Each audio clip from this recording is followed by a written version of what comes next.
நொறுங்கிய காருக்குள் உயிருக்கு போராடிய மனிதருக்காக காரையே கடப்பாறையால் உடைத்து தள்ளிய பரபரப்பு சம்பவம்.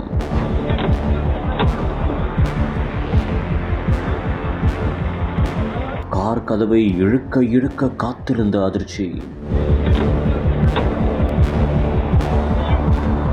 திடீரென்று கார் பிரேக் போட்டதால் ஏற்பட்ட விபரீத சம்பவம்.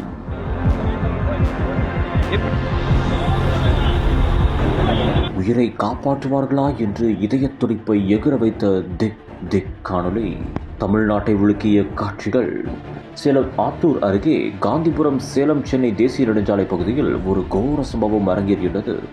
சேலத்தில் இருந்து சென்னை நோக்கி ஒரு குடும்பத்தினர் காரில் சென்றுள்ளனர். அப்போது திடீரென்று வண்டியை நிறுத்த மெதுவாக அந்த காரை இயக்கியதாக கூறப்படுகிறது. இதனால் பிரேக் போட்டதால் திடீரென்று பின் திசையில் வந்த டாரஸ் லாரி காரின் பின்பகுதியில் மோதி கோர சம்பவம் அரங்கேறியுள்ளது. இதனால் கார் நொறுங்கி போயுள்ளது. மேலும் அப்போதும் மனிதர்கள் உயிருக்கு போராடியுள்ளனர். இதனையடுத்து உடனடியாக சம்பவ இடத்திற்கு விரைந்து வந்த பலர் அவர்களை மீட்கும் முயற்சியில் ஈடுபட்டனர். இந்த ஒரு சம்பவத்தில் 4 பேர் படுகாயமடைந்ததாகவும் கூறப்படுகிறது. இந்த ஒரு காட்சிகள் சமூக வலைதளங்களில் பெரும் பரபரப்பை ஏற்படுத்தி இருக்கின்றன.